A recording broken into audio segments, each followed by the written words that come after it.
আপনাদেরকে একটা ঘটনা শোনাই। কোরআন মাজিদে আল্লাহ রাব্বুল আলামিন একজন মহিলাকে কেন্দ্র করে একটা সূরা দিয়েছেন। ওই সূরাটার নাম হলো মারইয়াম। কোন পুরুষের নামে সূরা নেই। একজন মহিলা, মহিলা, এত সম্ভ্রান্ত মহিলা, এত মর্যাদাপূর্ণ মহিলা, যে মহিলার নামে গোটা একটা আল্লাহ রাব্বুল আলামিন সূরা দিলেন, সূরা মারইয়াম। ওই মহিলার নামে সূরা দেওয়ার উদ্দেশ্য কি, কারণ কি? ওর কারণ হলো মসজিদের দেখাশোনা করা, মসজিদের খিদমত করা। চলুন আমরা আজকে ওই মারইয়ামের ঘটনাটা আপনাদের সামনে তুলে দিই, আপনারা শুনুন, ইনশাআল্লাহ কাম দিবে। খুব সুন্দর ঘটনা। তার জন্য আপনাদের কাছে আমার একটা বিনীত অনুরোধ যে আপনারা একটু বসে গেলে খুব ভালো হতো। সম্মানিত উপস্থিতি, ঘটনা আপনাদের সামনে তুলে দিচ্ছি, শুনুন। মারইয়াম এর বাবার নাম হলো ইমরান। খুব মনোযোগ সহকারে শুনবেন। মারইয়ামের বাবার নাম ইমরান, মায়ের নাম হলো হান্না বিনতে ফাকুস। মারইয়ামের বাবা একজন বড় আলেম ছিলেন। ওই সমাজে মারইয়ামের বাবা অত্র এলাকাতে ওই আপনার সমাজে তাকে খুব লোকেরা সম্মান দিত, একজন ইমাম ছিলেন। কিন্তু মারইয়ামের বাবার কোনো সন্তান সন্ততি ছিল না। মারইয়ামের আগে অনেক বয়স্ক হয়ে গিয়েছিল, বুড়ো হয়ে গিয়েছিল, তার মা বয়স্কা হয়ে গিয়েছিল, বৃদ্ধা হয়ে গিয়েছিল, একবারে বুড়ি হয়ে গিয়েছিল, কোনো সন্তান ছিল না। মারইয়ামের মা একদিন দেখছে যে একটা পাখি তার কিছু ছোট ছোট বাচ্চাগুলোকে নিজের মুখের আহারটাকে নিয়ে বাচ্চাদের মুখে পুরে দিচ্ছে, নিজের মুখের আহার বাচ্চাকে দিচ্ছে। এই দৃশ্যটা দেখার পরে মারইয়ামের মায়ের মনে একটা আশা জাগলো, তার মনে বাসনা উদ্রেক হলো যে হায় রে আল্লাহ, এই বাচ্চা পাখিটা তার বাচ্চাকে কত আদর করছে, কত যত্ন করছে। যদি আজকে আমাদের চোখে আমাদের সন্তান সন্ততি থাকতো, তাহলে সেই সন্তানকে কত আদর করতাম, কত তাকে সম্মান করতাম, কত স্নেহ করতাম, মায়া করতাম। আল্লাহ, তোমার কাছে আমি মানত করছি, আল্লাহ তুমি আমাকে যদি একটা সন্তান দাও, তাহলে এই সন্তানটাকে পৃথিবীর কোনো কাজে লাগাবো না। মসজিদে আকসা, বাইতুল মাকদিস, ফিলিস্তিনের মাটিতে যে মসজিদকে নিয়ে ঝগড়া চলছে, এই মসজিদের খাদেমা হিসাবে, একজন সেবিকা হিসাবে তোমার রাস্তায় উৎসর্গ করে দেব, দান করে দেব, তাকে দুনিয়ার কোনো কাজ দেব না। আল্লাহ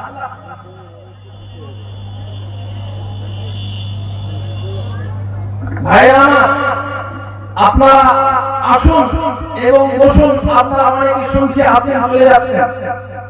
এই মারইয়াম মা মানত করে, আল্লাহ তুমি যদি আমাকে সন্তান দাও, তাহলে মসজিদে আকসার নামে খাদেম হিসাবে একবারে ছেড়ে দেব। এই কথা আল্লাহ রাব্বুল আলামিন বলেন। إذ قالت امرأة عمران رب إني نذرت لك ما في بطني محررا فتقبل مني إنك أنت السميع العليم. हे नबी मोहम्मद सल्लल्लाहु अलैहि वसल्लम, আপনি মনে করেন ওই সময়ের কথা যখন মারইয়ামের মা হান্না ইমানত করল, হে রব্বে করিম, আমার কোন সন্তান নেই, ছেলে নেই, মেয়ে নেই, ঘরে কোনো বেটা নেই, বেটি নেই, আমার স্বামী বৃদ্ধ হয়ে গেল, আমি এতদিন আমার সংসার করা হলো, আমার কোন সন্তান নেই, মাবুদ রে, যদি তুমি আমাকে একটা সন্তান দাও, তাহলে আমি ওই ছেলেটার কাছ থেকে দুনিয়ার কোনো কাজ নেব না। ওই ছেলেটাকে আমি মসজিদে আকসা, তোমার ঘর মসজিদের নামে খাদেম হিসাবে নিয়োজিত করে দেব, তাকে খাদেম হিসাবে ছেড়ে দেব। হে রব্বে কারীম, তুমি আমাকে একটা সন্তান দান করো। মারিয়ামের মা মনে মনে এই নিয়ত করলো, আল্লাহ তুমি যদি আমাকে একটা সন্তান দান করো, তাহলে আমি ওই সন্তানটাকে মসজিদে আকসার খাদেম হিসাবে তাকে আল্লাহর রাস্তায় ছেড়ে দেব, তার কাছ থেকে কোনো দুনিয়ার কাজ নেব না। যেমন এটা মনে মনে মানত করলো, ওই রাতে মারিয়ামের মা মারিয়ামকে পেটে নিল। মারিয়ামের মা গর্ভবতী হয়ে গেল। মারিয়াম তার মায়ের পেটে আসলো। যখন মারিয়ামের মা বুঝতে পারলেন যে আমার পেটে সন্তান এসে গেছে, আমার পেটে সন্তান চলে এসেছে, তখন মারিয়ামের মা আল্লাহকে বলছে, হে রব্বে কারীম, তুমি আমার সন্তানটাকে কবুল করো। আল্লাহ গো, আমি তোমার সামনে যে কথা বলি বললাম, ওই কথাগুলো তুমি শুনছো, তুমি আমার দোয়া শুনছো, তুমি কবুল করো। এবার মারিয়ামের মা আস্তে আস্তে আস্তে আস্তে যখন মারিয়াম দুনিয়াতে আসার সময় হয়েছে, এবার মারিয়াম যখন দুনিয়াতে আসলো, মারিয়ামের মা যখন মারিয়ামকে ভূমিষ্ঠ করলো, তখন মারিয়ামের মা ছেলের দিকে দেখে মাথায় হাত নাড়ছে আর বলছে, আল্লাহ রে, আমি চেয়েছিলাম আমার বেটা হবে, আর আমি ওই বেটাকে ওই মসজিদে আকসার খাদেম বানাবো, কিন্তু আল্লাহ হলো কি, আমার তো ছেলে হলো না, একটা মেয়ে হলো, মেয়ে হলো, একটা মেয়ে হলো, ছেলে হলো না। একটা ছেলে যতগুলো কাজ করতে পারবে, একটা মেয়ে অতগুলো কাজ করা সম্ভব হবে না, হবে না। অতএব মাবুদ রে, আল্লাহ আমার যখন মেয়ে হলো, তো আমি ওই মেয়েটাকে ওই মসজিদের খাদেমা হিসাবে ছেড়ে দেব। যাই হোক, এবার মারিয়ামের মা যখন মারিয়াম আস্তে আস্তে বড় হলো, 5 বছর, 6 বছর, 7 বছর এরকম বয়স, মাশাআল্লাহ, আল্লাহ দিতে থাকুন।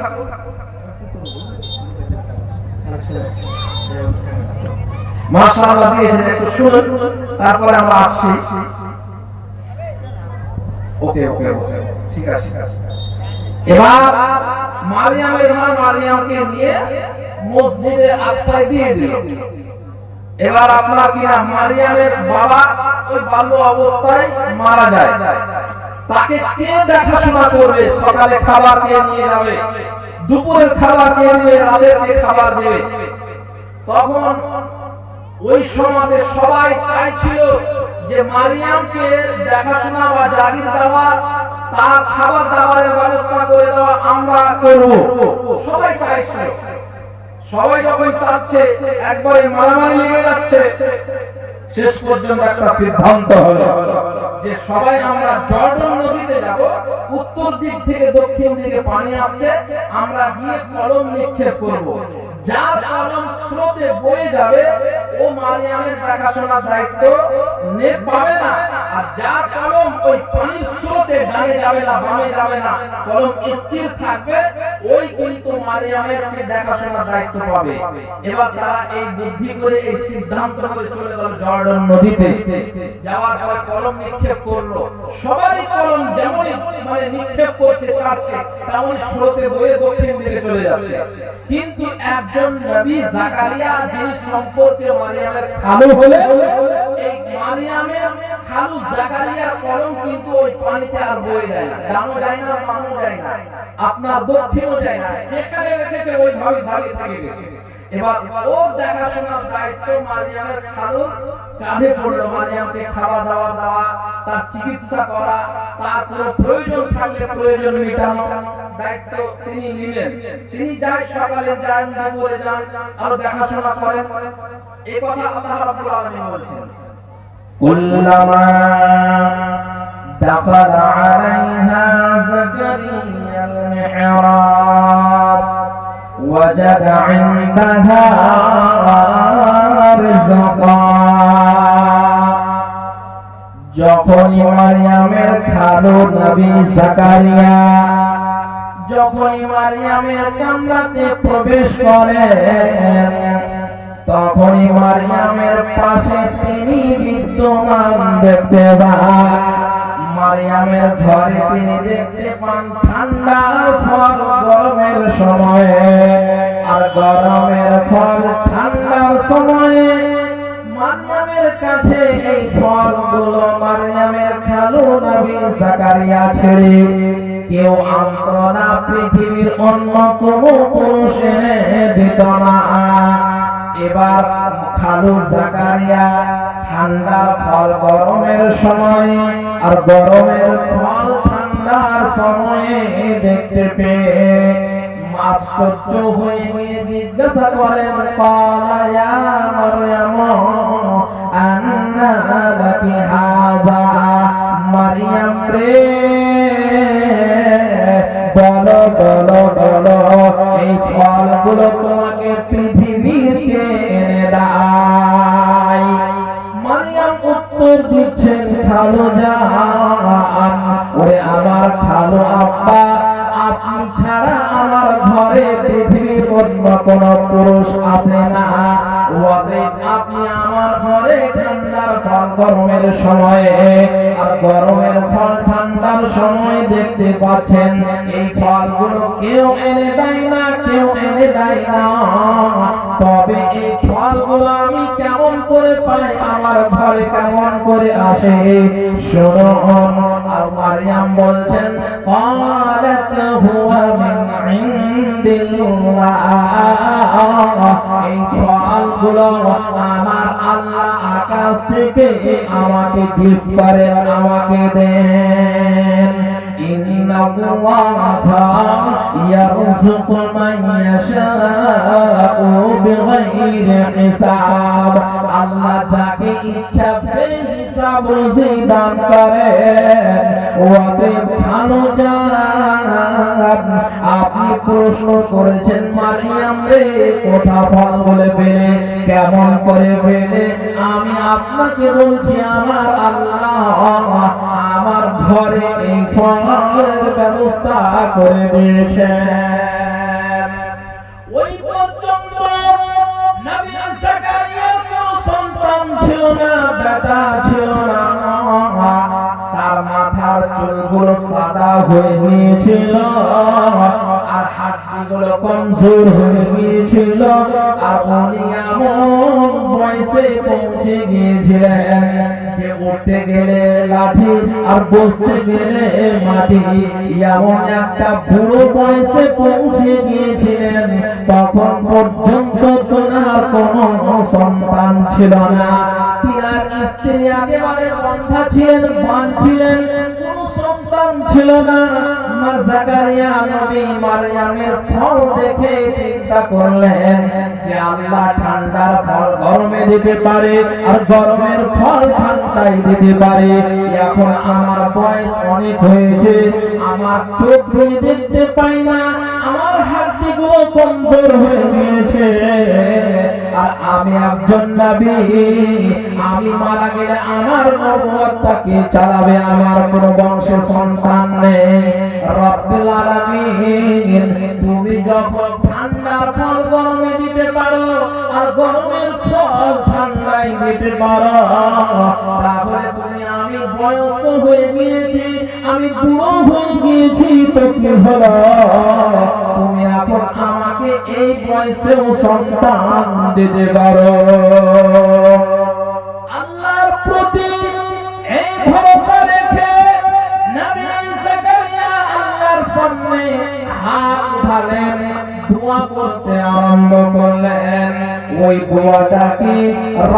হাবলি মিন লাদুনকা যুররিয়াতান তাইয়্যিবা ইন্নাকা সামিউদ দুআ রব্বি হাবলি হে আমার রব আল্লাহ হাবলি মিন লাদুনকা যুররিয়াতান তাইয়্যিবা তুমি আমাকে একটা সৎ সন্তান দাও তুমি আমাকে একটা ভালো ছেলে দাও যে ছেলেটাকে দেখতে গেলে আমার চোখ জুড়িয়ে যাবে অন্তর শান্তি পাবে এমন একটা সন্তান দাও তিনি আল্লাহর কাছে দোয়া করতে আরম্ভ করলেন নবী জাকারিয়া যখন দোয়া করছিলেন তখন তার ভাষাগুলো কেমন ছিল এই কথা আল্লাহ রাব্বুল আলামিন সূরা মারইয়ামের মধ্যে বলেছেন রব্বি ইন্নী ওয়াহানাল আযমু মিন্নি ওয়াশতাআলার রাসু শাইবা আল্লাহ রাব্বুল আলামিন আমার হাড়টি কমজোর হয়ে গিয়েছে আমার চুলগুলো একটাও কালো নাই সবগুলো সাদা হয়ে গিয়েছে এবং আমার ওয়াশতাআলার রাসু শাইবা আর তোমার কাছে আমি দোয়া করে কোনদিন বঞ্চিত হইনি কোনদিন মাহরুম হইনি এই বয়সে এসে আল্লাহ তোমার কাছে সন্তান চাচ্ছি রব্বে কারীম তুমি আমাকে একটা সন্তান দান করো যেমন নবী জাকারিয়া আল্লাহর উপরে ভরসা করলেন আল্লাহ রাব্বুল আলামিন তার দোয়াকে কবুল করে নিয়ে তাকে সুসংবাদ দিচ্ছেন তার স্ত্রী বন্ধা ছিল পান ছিল কোনো সন্তান ছিল না আল্লাহ রাব্বুল আলামিন ডাক দিয়ে বলছেন ওয়া জাকারিয়া ইজনাতা রাব্বাহু রব্বি লা তাযারনি ফারদা ওয়া আনতা খায়রুল ওয়ারিসিন ফাস্তাজাবনা লাহু আমি নবী জাকারিয়ার দোয়াকে কবুল করলাম ওয়া ওয়াহাবনা লাহু ইয়াহইয়া আর নবী জাকারিয়া যখন সন্তান চাইলো আমি তাকে সন্তান দিলাম ওই সন্তানের নাম কি ওই সন্তানের নাম হলো ইয়াহইয়া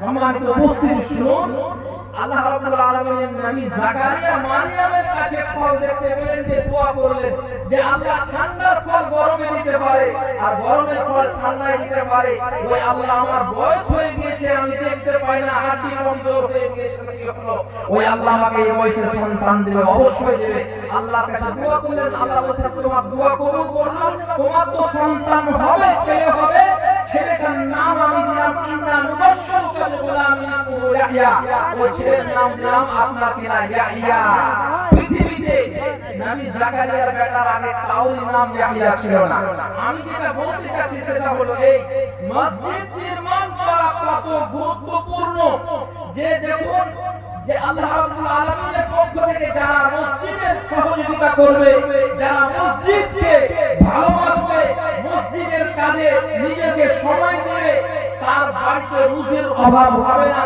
মারিয়াম মসজিদের সেবা করত ঝাড়ু দিত মারিয়ামের ঘরে আপনার ঠান্ডার ফল গরমের সময় আর গরমের ফল ঠান্ডার সময় আল্লাহ রাব্বুল আলামিন অবশ্যই আমাকে আপনাকে যদি মসজিদের সাথে লেগে থাকি তাহলে আমাদের রুজিতে বরকত হবে কোনো সময় অভাব অনটন হবে না অতএব ভাই ভাইয়েরা মসজিদের সাথে আপনারা সম্পৃক্ত হন মসজিদকে ভালোবাসুন এবং মসজিদের উন্নতি করতে আপনারা শ্রম দিয়ে পয়সা দিয়ে আপনারা সহযোগিতা করুন ইনশাআল্লাহ রাব্বুল আলামিন আপনাদেরকে রুজির ব্যবস্থা করে দেবেন সম্মানিত উপস্থিতি আমি যেহেতু এখন এই জায়গাতে একজন আধিকারিক বক্তা আসছেন তারপর আমার যেটা ইশারা সেটা হলো এই আপনাদের কাছে আমি একটা মানে অনুরোধ করব তা হলো এই আচ্ছা এটা মসজিদটা কার ঘর একটু খুলে বলুন মসজিদটা কার ঘর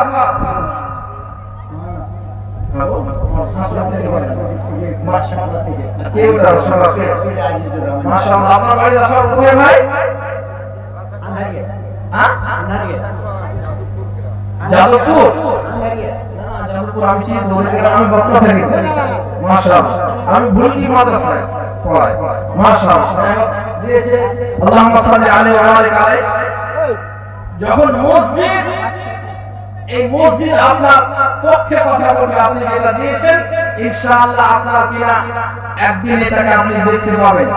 আপনাকে বলছি যেহেতু আমার সিগন্যাল আসছে যে এদিকে তাহলে আমি এদিকে লাইন পাচ্ছি, নামাজ পড়বে আপনার উপকার হবে, আপনার বাবার উপকার হবে না। আপনি রোজা রাখবেন আপনার নিজের উপকার হবে, আপনার তাদের বাবার উপকার হবে না। হজ করবেন আপনার উপকার হবে, আপনার বাবার হবে না। কিন্তু দান এমন একটা গুরুত্বপূর্ণ, দান এমন একটা ক্ষমতাশীল, দান এমন একটা পাওয়ারফুল ইবাদত যে আপনি আজকে এখানে বসে আছেন, আপনার পকেট থেকে টাকাটা বের হতেই হতে ইনশাআল্লাহ ওদিকে আপনার আব্বার উপকার হবে। রাসূল সাল্লাল্লাহু আলাইহি ওয়াসাল্লাম বলছেন যে ইন্নাস সাদাকাতা লা তুদফিউ আন আহলিহা হাররাল কুবুর, নিশ্চয় দান মানুষের কবরের আযাবকে বন্ধ করে দেয়, ঠান্ডা করে দেয়। কামা ইউদফিউল মাউ আন নার, যেমন আগুন আপনার আগুনকে পানি নিভিয়ে দেয়। এখন যদি পানি আগুন লেগে যায়, এই আগুনকে নিভানোর জন্য পানির প্রয়োজন। ঠিক আপনার বাবার কবরের আযাবকে যদি বন্ধ করেন তাহলে আপনি দান করুন। দান একটা ক্ষমতাশীল পাওয়ারফুল ইবাদত, দানের মতো আর কোনো ক্ষমতাশীল পাওয়ারফুল ইবাদত নেই। ওদের দানটা আপনারা আল্লাহর ওয়াস্তে মসজিদ নির্মাণ হচ্ছে, তাদের কাজ বাকি আছে, আপনারা যে যতটা পারবেন অংশ নেন। এবং আপনাকে বলছি যে দান আল্লাহ রাব্বুল আলামিন বলেছেন কোরআন মাজিদে যে ওমা আনফাকতুম মিন শাইইন ফাহুয়া ইউখলিফু, পৃথিবীর মানুষ যে যতটা পরিমাণে দান করবে আল্লাহ রাব্বুল আলামিন তোমাকে অতটা আরো ঘাটতি পূরণ করে দেবে। আমি আপনি মনে করছি আজকে 500 টাকা খালি হয়ে গেল, আজকে আমার পকেটটা খালি হয়ে গেল, জি না, আপনার অন্য দিক থেকে আল্লাহ রাব্বুল আলামিন ব্যবস্থা করে দিবেন। এটা আল্লাহর কোরআন বলছে। অতএব আপনাদের কাছে আমি একটু বলবো যে আজকে মসজিদের জন্য আমি আপনার কাছে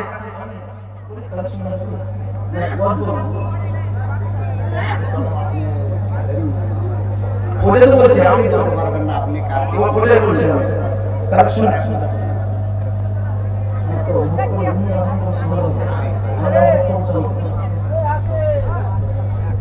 আচ্ছা যাই হোক, ওয়াজি করি ওয়াজি করবেন তো আপনাকে পরে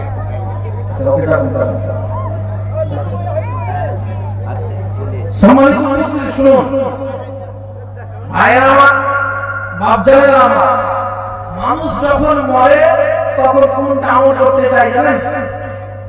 নামাজ পড়তে চাই না, হজ করতে চাই না, আপনার রোজা রাখতে চাই না, ওই সময়তে এমন একটা আমল করতে চাই সেটা হলো দান।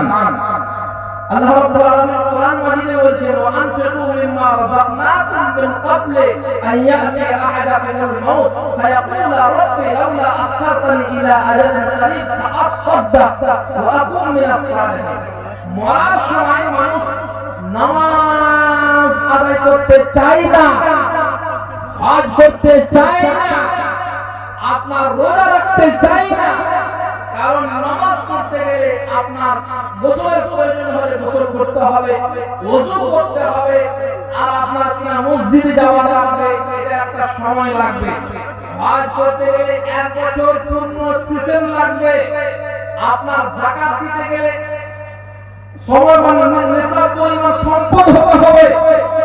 কিন্তু দান এমন একটা ইবাদত, দান এমন একটা ক্ষমতাশীল পাওয়ারফুল ইবাদত যে আপনার কিনা এতে কোনো সময় লাগে না, দানের কোনো সময় লাগে না। অতএব দানটা অল্প সময়ে করা যায়, এই জন্য মানুষ মরার সময় দান করতে চায়, আপনার খায়রাত করতে চায়। অতএব আপনাদের কাছে আমার একটা বিনীত অনুরোধ যে আপনারা দান থেকে পিছপা হবেন না। এখন মাননীয় আপনাদের অত্র এলাকার আপনাদেরই মানে পরিচিত উনি আসছেন, আর সময় পেলে ইনশাআল্লাহ আমাকে মানে যেমনটা ইশারা দেওয়া হলো পরবর্তীতে দিবেন, যেহেতু উদ্দেশ্য হলো কি মসজিদের উন্নতি করবে।